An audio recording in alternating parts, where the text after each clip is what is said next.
જે વિદ્યાર્થીઓ આમ એકવાર નીટ ક્લિયર નથી કરી શકતા તો પછી ડ્રોપ લેવાનું વિચારે કે રીનીટ આપીશું, આખું વર્ષ તૈયારી કરીશું અને સારી રીતે ક્લિયર કરશું, તો એ વિદ્યાર્થીઓ શું મેડિકલમાં સારી રીતે એડમિશન મેળવી શકે?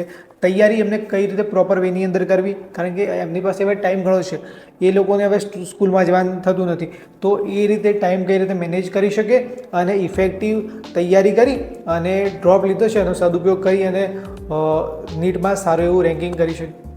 અચ્છા, જો સૌથી પહેલી વાત કે ડ્રોપ કોને લેવો જોઈએ, કયા વિદ્યાર્થીઓ ડ્રોપ લેવો જોઈએ, તો મેં મારી લાઈફમાં એવા વિદ્યાર્થીઓ પણ જોયેલા છે કે જેમને ખાલી 300 માર્ક હોય 720માંથી, એ વિદ્યાર્થીઓ પણ ડ્રોપ લઈ અને 600 સુધી માર્ક લાવેલા છે. તો એકચ્યુઅલી એનો કોઈ ક્રાઇટેરિયા નથી કે કોને ડ્રોપ લેવો જોઈએ. હવે હા મિત્રો, જો 150 માર્ક આવેલા હોય, 100 માર્ક્સ આવેલા હોય તો પછી કંઈક વિચારવું જોઈએ. પણ જો તમારે 300 માર્ક્સ આવે છે, 350 માર્ક આવે છે, તમને એવું લાગે છે કે હું કરી શકીશ, તો ઓબ્વિયસલી તમારે ડ્રોપ લેવું જ જોઈએ. તમે કરી શકશો, આરામથી મેડિકલમાં એડમિશન મેળવી શકશો. તો તમારા અંદર જો સહેજ પણ સમજણ છે, તમે સમજણથી વાંચો છો આખા વર્ષ દરમિયાન, તો ડેફિનેટલી ડ્રોપ લેવું જ જોઈએ. અને ડ્રોપ લીધેલા વિદ્યાર્થીઓ 100% રિઝલ્ટ લાવે છે. હવે ડ્રોપ લઈ લીધો છે તો કેવી રીતે તૈયારી કરવી? કારણ કે ડ્રોપ લીધા પછી ખાલી એમણામાં જે રીતે પહેલાં વાંચતા હતા એ રીતે જ વાંચવું એ યોગ્ય નથી. કારણ કે તમે પહેલાં વાંચતા હતા એટલા માટે તો ઓછા માર્ક આવ્યા, જેવી રીતે વાંચતા હતા એના કારણે. તો હવે થોડું કંઈક બદલાવ કરજો. આ બદલાવમાં શું કરી શકીએ? તો તમને તમારા ઉપર રિસર્ચ કરવું પડશે કે તમે એકચ્યુઅલી શું ભૂલો કરી. તો હું તમને થોડીક સામાન્ય ભૂલો કરી કહી દઉં કે જે વિદ્યાર્થીઓ કરતા હોય છે. તો પહેલી ભૂલ કે એનસીઆરટી વાંચતા નથી. નંબર 1, આઉટ ઓફ સિલેબસ ઘણું બધું ડાયરેક્શન લઈને બેસી જાય છે, આડાઅવળા પ્રશ્નો કરવામાં ટાઈમ જતો રહે છે. તો નંબર 1 કે એનસીઆરટી થ્રુ આઉટ કરો, પહેલી વાત. બીજી વાત કે એમનું ટાઈમ મેનેજમેન્ટ ઝીરો હોય છે, કે જેમ તેમ ગમે ત્યારે ગમે તે બુક લઈ લીધી ગમે ત્યારે વાંચી લેવું. મિત્રો, એઝ અ બાયોલોજી એવું કહે છે કે જો તમે તમારું કામ દરરોજ રેગ્યુલર કરો એક્ઝેક્ટ ટાઈમ પર, જેમ કે તમે 9 વાગે ફિઝિક્સ વાંચો છો તો 9 વાગે ફિઝિક્સ જ વાંચો, 10 વાગે કેમિસ્ટ્રી વાંચો તો 10 વાગે કેમિસ્ટ્રી જ વાંચો. તો આવું એક્ઝેક્ટ તમે જો તમારા લાઈફમાં ટાઈમ બાબતે જો ડિસિપ્લિન મતલબ મેનેજમેન્ટ કરશો, આવી ડિસિપ્લિન મેનેજમેન્ટ કરશો તો 100% તમે તમારા અંદર બદલાવ એક અનુભવશો. તો પહેલું ટાઈમ મેનેજમેન્ટ કરજો. તમારી પાસે હવે બહુ બધો સમય છે.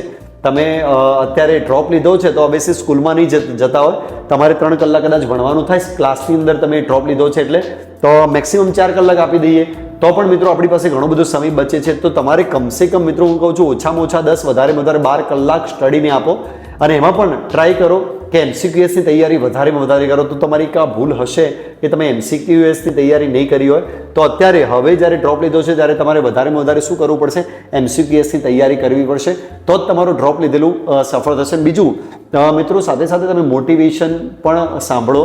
કારણ કે ક્યાંક ને ક્યાંક તમે ઓછા માર્ક આવ્યા છે એટલે થોડા ડિપ્રેશનમાં હશો, થોડા કદાચ નહીં પણ તોય તમારા મગજમાં નેગેટિવિટી તો હશે જ કે નેક્સ્ટ ટાઈમ એવું થશે તો શું થશે. તો મિત્રો, મેં એવા ઘણા બધા વિદ્યાર્થીઓ જોયેલા છે જેમને 3 વર્ષ ડ્રોપ લઈને પછી ડૉક્ટર બન્યા છે. તો થઈ શકે એવું કશું નથી, તમારે ડ્રોપ વધારે નથી લેવાના.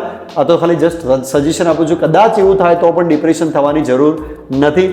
સતત એક સવારે ઉઠીને મોટિવેશન સાંભળો, સતત કસરત કરો. મિત્રો, ખાલી 5 મિનિટની દરરોજ કસરત કરો ને તો પણ મિત્રો તમારા અંદર સ્ટેબિલિટી આવશે, માઇન્ડમાં સ્થિરતા આવશે. તો સવારે મતલબ વ્યાયામ કરો, તમે મોટિવેશનનો એકાદો મોટિવેશન વિડીયો જુઓ, રાઈટ, અને સતત ખાલી મહેનત કરતા રહો, બીજું કશું જ ના વિચારતા. હવે તમે જે વર્ષ બગાડ્યું છે એટલે કે 365 દિવસ ફરી પાછા બગાડ્યા છે, રાઈટ, તો એકચ્યુઅલી એને બગાડવાના નથી, ફરીથી એને યુઝ કરવાના છે.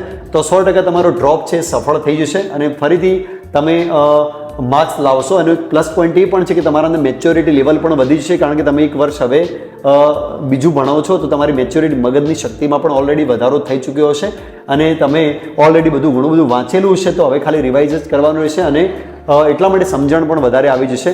તો આઈ હોપ મારી વાત તમને બધી ખબર પડી ગઈ છે કે ડ્રોપ તમારે ક્યારે ડ્રોપ લેવું, કયા વિદ્યાર્થીને ડ્રોપ લેવું અને ડ્રોપ લીધા પછી શું કરવું, બધી જ વાત તમને સમજાઈ ગઈ છે. સમજાઈ ગઈ તો આ ચેનલને સબસ્ક્રાઇબ જરૂરથી કરી દેજો. બધા વિદ્યાર્થીઓ જોશે તો એમને પણ ફાયદો થશે અને આ તમે સબસ્ક્રાઇબ કરવાથી ઘણા બધા લોકો સુધી આ ચેનલ પહોંચાડશે, યુટ્યુબ પોતે પહોંચાડશે અને આવા તમારા જેવા વિદ્યાર્થીઓ સાંભળશે તો એમને પણ ફાયદો થશે. Thank you so much. Thank you so much sir. અને વિદ્યાર્થી મિત્રો, હજુ પણ તમને કોઈ ડાઉટ હોય તો સરનો કોન્ટેક્ટ નંબર અહીંયા સ્ક્રીન પર તમને દેખાય છે, તો સરનો તમે અચૂક સર સાથે સંપર્ક કરી શકો છો. અને આ વિડીયો વધુમાં વધુ સરે કીધું કે એ વિદ્યાર્થીઓ સુધી શેર કરો કે જેમને આ ઉપયોગી બની શકે. તો આઈ હોપ તમને મજા આવી છે આ વિડીયોની અંદર, કંઈક જાણવા મળ્યું છે. તો વિડીયોને શેર કરો. ફરી મળીને આ વિડીયો સાથે. જય હિન્દ, વંદે માતરમ.